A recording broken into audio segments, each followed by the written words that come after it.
Hello my Filipino friends, as you probably already guessed from the title of the video, today we'll talk about what surprised me in the Philippines, and this is another video about what surprised me there. Let's get started. Already.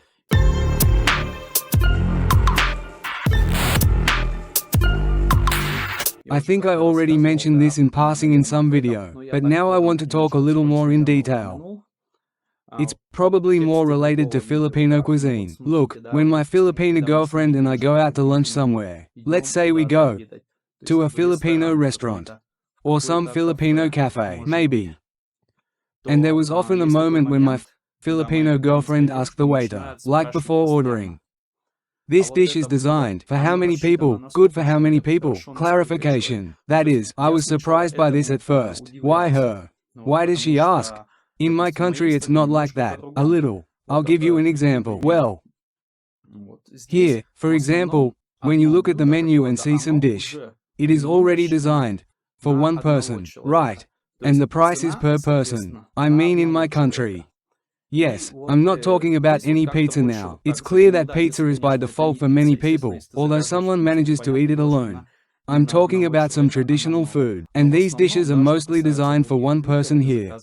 The portion is designed for one person only.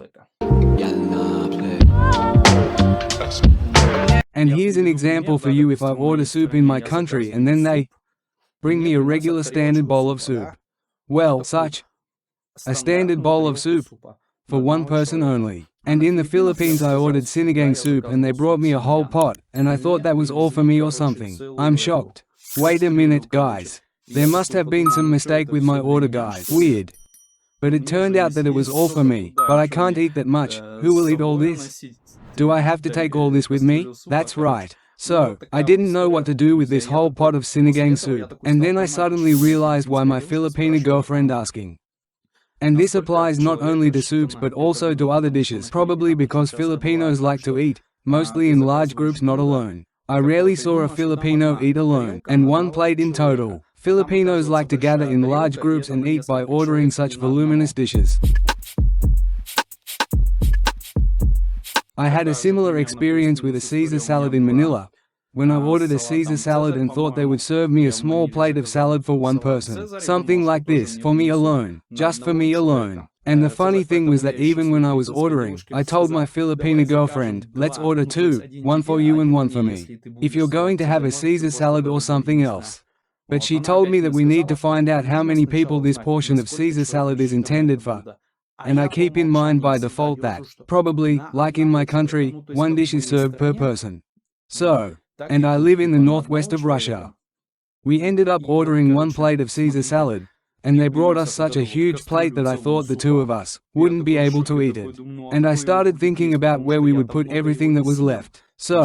And then I realized that Filipino restaurants serve a lot of food and it's not that expensive. It's cool. I then thought that I'll take half and give it to the dogs on the street, instead of taking it home to put in the refrigerator. Then I began to understand more about the Filipino food culture. Filipinos love to sit down at the table with family or friends and eat as if for a year ahead, as if there is no tomorrow. The same thing with rice, endless non-stop. And the funniest thing is that when I return to my country, I still have this habit from the Philippines, even here, of asking how many people a dish is for, even though I've lived here all my life and I know that here, as a rule, there is one average dish per person. I was surprised how quickly I get used to the Philippines. This is a memory effect from the Philippines.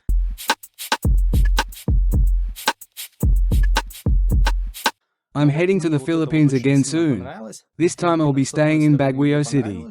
I know there are a lot of vegetables there, and I'll be trying to cook both Filipino and Russian cuisine myself using the ingredients available there. If you're from Baguio, tell me in the comments what Baguio is like now. Also, tell me what city in the Philippines you're from. I've generally understood this from everyone watching and commenting.